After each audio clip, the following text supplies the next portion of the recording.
Tudo parecia um dia comum, até que uma simples frase de uma criança mudou tudo.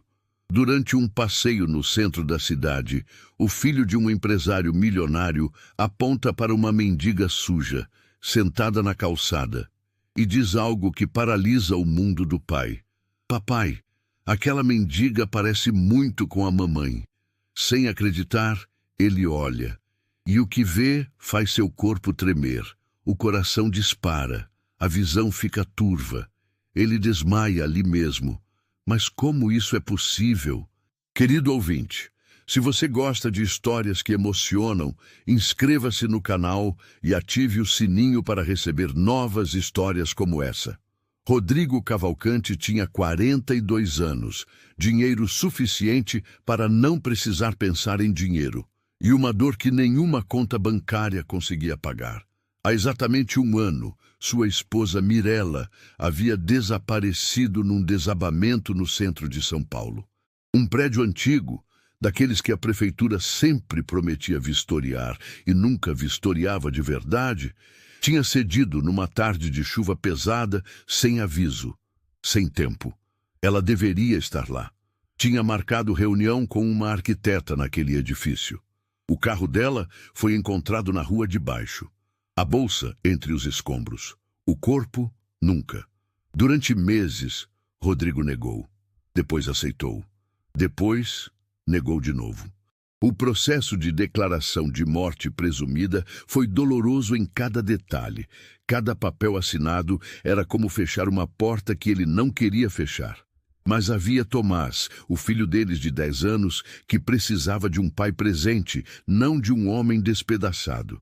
E Rodrigo tentava, todo dia tentava. Naquela manhã de sábado, em outubro, o céu estava carregado daquele azul pesado que São Paulo exibe quando quer parecer bonita sem se esforçar muito.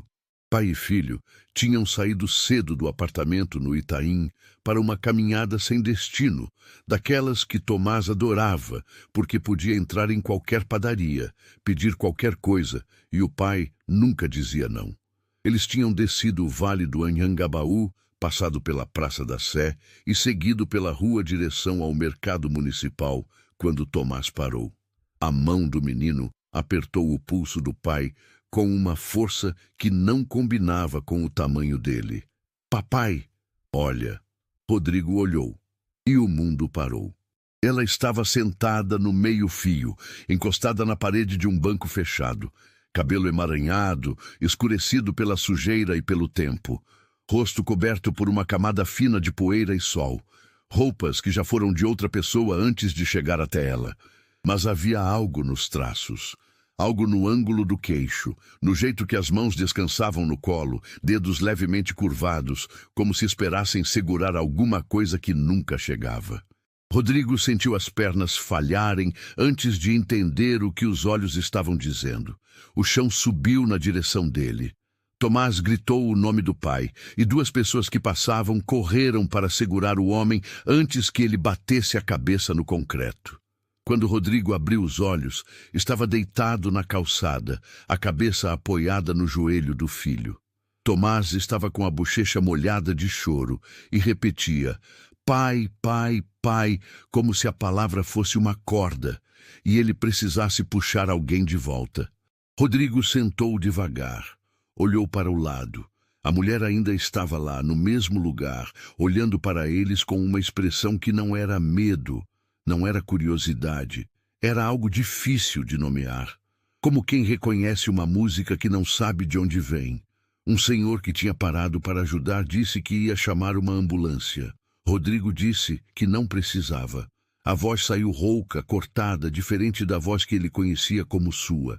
Ele se levantou com dificuldade, segurou a mão de Tomás e caminhou devagar na direção dela. A mulher não fugiu, não se encolheu. Ficou olhando com aqueles olhos que Rodrigo tinha visto nas fotos milhares de vezes no último ano. Nas fotos que ele e Tomás olhavam às vezes de noite quando a saudade apertava demais.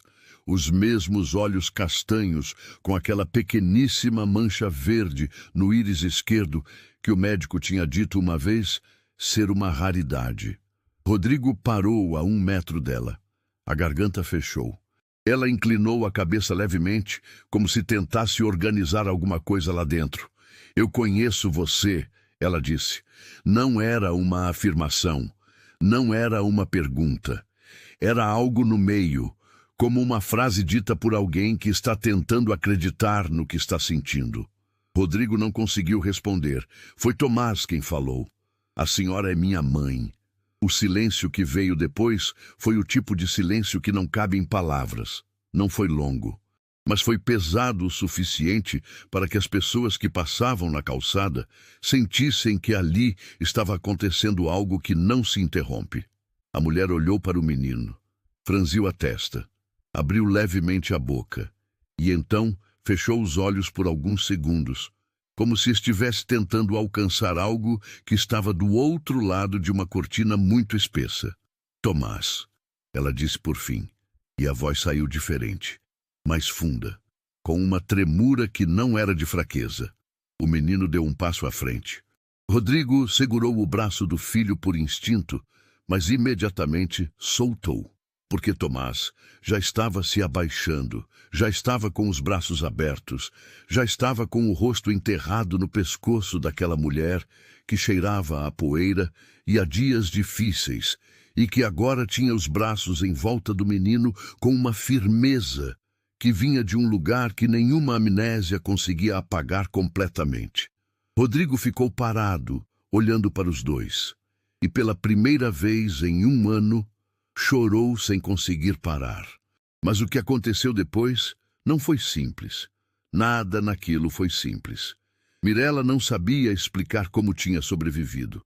As memórias chegavam em fragmentos, como cacos de espelho que ela tentava juntar sem se cortar. Lembrava de estar no corredor do prédio quando o chão começou a tremer. Lembrava de correr, lembrava de uma escada lateral. Lembrava do barulho, aquele barulho que ela descrevia como se a cidade inteira tivesse engolido a si mesma. E depois havia uma lacuna. Uma lacuna enorme, escura, que durou semanas. Os médicos que a atenderam no hospital, para onde Rodrigo a levou naquela tarde, usaram termos que ele precisou pesquisar depois. Amnésia dissociativa por trauma grave, lesão leve na cabeça, desnutrição, infecção nos pés. O corpo de Mirella tinha passado por um ano de rua que deixava marcas em cada exame. O que os médicos não conseguiram explicar em laudos era a parte mais difícil de entender. Como uma mulher como Mirella, arquiteta bem-sucedida, casada com um dos empresários mais conhecidos da cidade, mãe de um menino de 10 anos, tinha desaparecido completamente sem que ninguém a reconhecesse, sem que ela mesma buscasse ajuda? A resposta chegou aos pedaços ao longo das semanas seguintes. Mirella tinha saído dos escombros pelo lado oposto ao que todos procuravam. Tinha caminhado desorientada pela cidade por horas. Tinha pedido ajuda a um homem numa lanchonete que lhe deu água e chamou a polícia, mas quando a viatura chegou, ela já tinha saído. Confusa, assustada. Os documentos estavam na bolsa, que ficou soterrada. O celular também. Sem nome, sem documentos, sem memória do passado, ela tinha se tornado invisível da forma mais cruel possível. Não por escolha, mas porque quando você não sabe quem é, o mundo ao redor também não sabe onde te colocar. Ela tinha passado semanas em abrigos, depois tinha saído por não se sentir segura, tinha dormido em marquises, tinha aprendido a comer o que estava disponível. Tinha sobrevivido da forma que os invisíveis da cidade sobrevivem. E as memórias iam voltando lentamente, como uma maré que não tem pressa. Um rosto aqui, um cheiro ali. O nome Tomás, que ela repetia às vezes sem saber de onde vinha, achando que era um sonho recorrente. Rodrigo ouviu tudo isso sentado na beira da cama do quarto do hospital, com as mãos entre os joelhos, tentando entender como é possível que o mundo seja capaz de perder alguém dessa forma, com tanta crueldade silenciosa. Mas havia outra parte dessa história que ninguém ainda tinha tocado, e ela estava esperando, como toda verdade difícil espera. Enquanto Mirella estava internada para os primeiros cuidados, Rodrigo ligou para seu sócio Bernardo, para a advogada que havia conduzido o processo de morte presumida, e para o irmão de Mirella, Fabiano, que morava em Campinas, e tinha tomado a morte da irmã da forma mais silenciosa possível, aquele luto que não grita, mas que devora por dentro. Fabiano chegou no mesmo dia. Ficou na porta do quarto sem conseguir entrar por quase 10 minutos. Quando entrou, não disse nada. Sentou ao lado da cama, pegou a mão da irmã e ficou assim. Mirella olhou para ele e disse apenas o apelido que só ela usava para chamá-lo desde criança. Ele curvou a cabeça e chorou no lençol. Esse momento, Rodrigo não viu. O enfermeiro que estava no corredor, sim, mas havia algo que Rodrigo não estava contando para ninguém ainda. Algo que tinha acontecido 3 meses antes daquele sábado no centro da cidade. Algo que ele tinha feito acreditando que Mirella estava morta, porque os documentos diziam isso, porque o processo legal dizia isso, porque um ano de silêncio e de vazio dizia isso. Ele tinha começado a namorar outra mulher. O nome dela era Solange, 38 anos, advogada, conhecida numa jantar de negócios. Nada sério, ele havia se dito no começo. Apenas companhia para as noites que ficavam longas demais dentro de um apartamento com a ausência de Mirella em cada canto. Mas as semanas tinham passado e Solange tinha se tornado uma presença real, não um consolo temporário. Tomás sabia, tinha visto o pai com ela 2 vezes, não tinha dito nada. Mas na semana antes do encontro na calçada, o menino tinha ficado mais quieto, mais distante. Rodrigo tinha atribuído ao aniversário de 1 ano do desaparecimento da mãe. Agora, parado no corredor do hospital com o telefone na mão e a mensagem de Solange na tela, perguntando como ele estava, Rodrigo entendeu que a vida tinha acabado de virar uma equação que ele não sabia resolver. Ele não respondeu à mensagem. Nos dias seguintes, as memórias de Mirella continuaram voltando. Não de forma linear, não como um filme que começa do início. Vinham como imagens soltas que de repente encaixavam com outras e formavam um pedaço de vida que ela ia reconhecendo como seu. O apartamento. A planta que ficava perto da janela da cozinha. O jeito que Tomás dormia com um braço jogado para fora da cama desde bebê.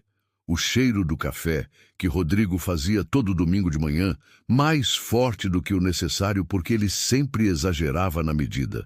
Ela lembrou do casamento aos poucos também, das brigas, das reconciliações.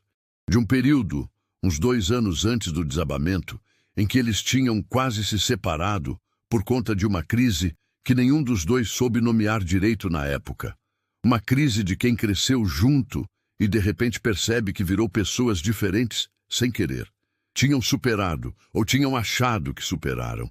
Quando Mirella voltou para o apartamento, 10 dias depois de internada, Tomás estava na porta, esperando com uma expressão que misturava alegria com o cuidado de quem aprendeu cedo que as coisas boas podem acabar. Ele tinha preparado um cartaz com letras desiguais, escrito à mão, que dizia bem-vinda para casa-mãe. Mirella ficou parada no corredor olhando para o cartaz por tempo demais. Depois abaixou e abraçou o filho com uma força que o menino descreveu mais tarde para o avô como o abraço mais apertado que eu já recebi na vida. Vô, parecia que ela estava com medo que eu sumisse. Rodrigo ficou ao fundo, observando. E havia naquele olhar dele algo que era felicidade e vergonha ao mesmo tempo. A conversa que precisava acontecer entre os dois demorou mais uma semana. Ela chegou numa noite de quinta-feira, depois que Tomás foi dormir, quando os dois ficaram na sala com chá que nenhum dos dois estava bebendo de verdade. Mirella falou primeiro. Disse que sabia que 1 ano era tempo demais para que nada tivesse mudado. Disse isso sem acusação, com aquela serenidade de quem passou 1 ano sobrevivendo e aprendeu que a vida cobra o que ela cobra sem pedir licença. Rodrigo não mentiu. Contou sobre Solange. Contou que tinha terminado 3 dias depois de encontrar Mirella na calçada, que a ligação tinha sido curta e dolorosa dos 2 lados, que Solange tinha entendido, Mas isso não tornava a coisa menos pesada. Mirella ficou em silêncio por um longo tempo. Olhou para a xícara. Olhou para a janela, onde as luzes de São Paulo piscavam lá embaixo como sempre, indiferentes, ocupadas. Então disse algo que Rodrigo não esperava. Disse que não estava com raiva. Disse que se estivesse no lugar dele, provavelmente teria feito o mesmo, porque viver com um buraco no peito por tempo demais machuca de um jeito que ninguém aguenta sozinho. Disse que o que ela precisava saber não era sobre Solange. O que ela precisava saber era se ele ainda queria tentar.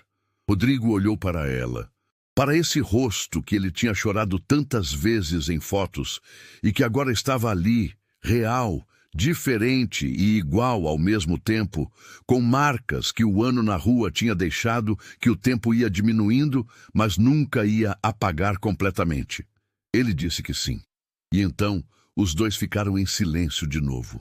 Mas era um silêncio diferente do anterior. Era o tipo de silêncio que não precisa ser preenchido porque já está cheio de coisa. Mas a história não terminou ali. Porque as histórias reais nunca terminam onde a gente quer que terminem. 3 semanas depois do retorno de Mirella, um jornalista publicou a notícia. Empresário de São Paulo reencontra esposa dada como morta vivendo nas ruas da cidade. A repercussão foi imediata e brutal. A imprensa quis entrevistar, fotografar, transformar aquilo em espetáculo. Rodrigo recusou tudo. Mirella recusou tudo. Mas o apartamento virou um endereço que as câmeras encontravam de manhã. Tomás foi para a escola numa segunda-feira e os colegas já sabiam. Alguns foram gentis, outros fizeram perguntas que crianças de 10 anos não deveriam saber fazer. O filho do empresário cuja mãe ficou 1 ano vivendo nas ruas. Aquele menino que tinha ido ao centro da cidade com o pai e reconhecido a própria mãe no meio-fio. A professora de Tomás ligou para Rodrigo naquela tarde. Disse que o menino tinha ficado quieto durante o recreio, que tinha sentado no banco da quadra sozinho, olhando para o chão enquanto os outros corriam. Rodrigo foi buscar o filho mais cedo. Ficaram sentados no carro por um tempo antes de subirem para o apartamento. Tomás ficou olhando pela janela do carro para o movimento da rua. Pai, os meninos ficam perguntando como a mamãe morou na rua sem a gente saber. Rodrigo respirou fundo. Porque às vezes a vida acontece de um jeito que ninguém planejou, meu filho. E às vezes as pessoas que a gente ama somem sem querer, sem escolher. Tomás ficou quieto por um momento. Mas ela voltou. Sim, ela voltou. O menino virou o rosto para o pai com uma expressão que misturava a sabedoria de quem passou pelo que ele passou com a simplicidade de quem ainda tem 10 anos. Então tá bom. Rodrigo colocou a mão na cabeça do filho e ficou assim, com a palma da mão sentindo o calor daquele cabelo bagunçado, sem conseguir dizer mais nada. Mirella retomou o acompanhamento médico. A memória foi voltando quase completamente ao longo daquele mês, com pequenas lacunas que os médicos disseram que podiam ser permanentes. Ela voltou a trabalhar alguns meses depois, primeiro em projetos pequenos, depois aos poucos recuperando o passo. Havia dias difíceis, dias em que ela acordava desorientada, dias em que um cheiro ou um barulho na rua a levava de volta a lugares escuros que ela preferia não visitar. Ela não escondia isso de Rodrigo, e Rodrigo aprendeu a não tentar consertar o que não era para ser consertado, mas simplesmente estar do lado enquanto passava. A reconexão entre eles foi lenta e honesta. Não foi um recomeço de novela. Foi o trabalho duro de 2 pessoas que precisavam se reaprender. Havia conversas difíceis, havia noites em que um dos 2 dormia no sofá não por briga, mas pela necessidade de estar sozinho dentro da própria cabeça. Havia também manhãs em que Tomás entrava no quarto dos pais cedo demais e encontrava os 2 acordados, conversando em voz baixa, e voltava para o quarto sorrindo sem saber exatamente por quê.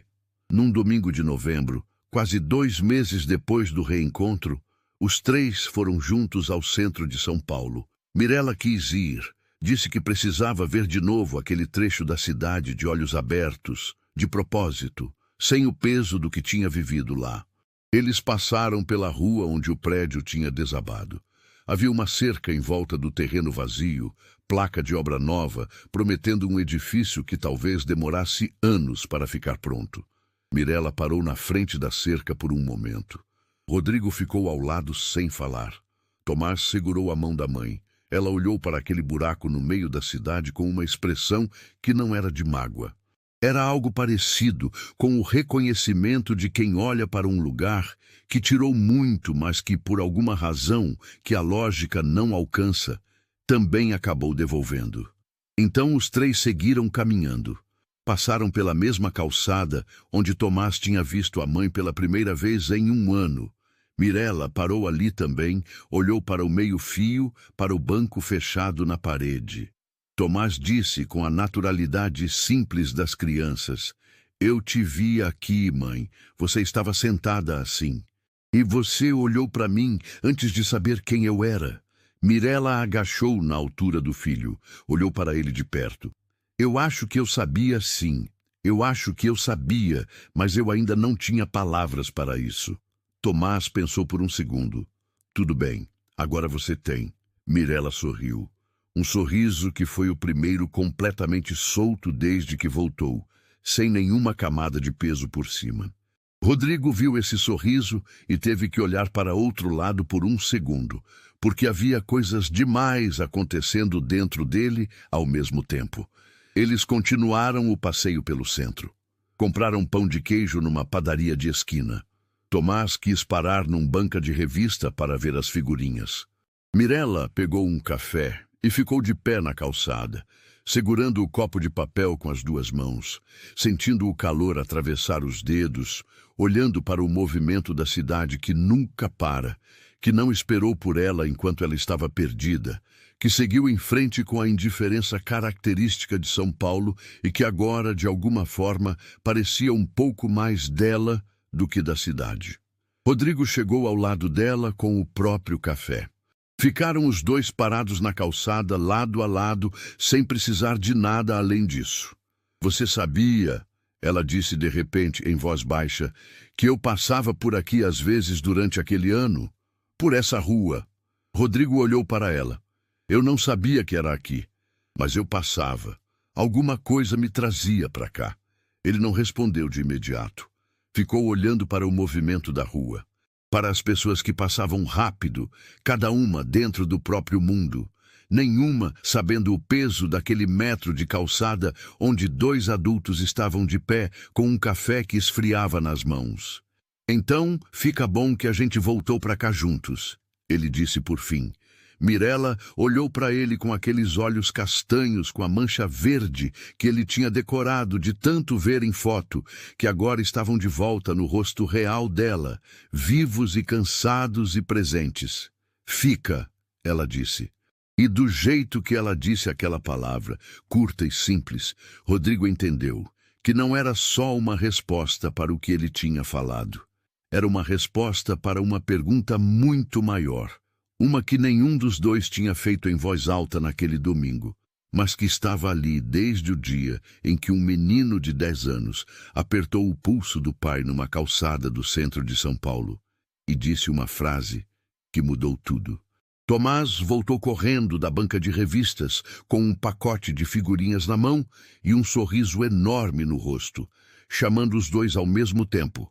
E Mirella estendeu o braço e o filho encaixou no lado dela e Rodrigo encaixou no outro lado, e os três seguiram juntos pelo centro barulhento e indiferente de São Paulo, que não sabe e não vai saber nunca o que aquela família atravessou, mas que naquele domingo, pelo menos, tinha o bom senso de estar bonita e fria, e cheirando a café, e a cidade que segue em frente mesmo quando a gente não consegue.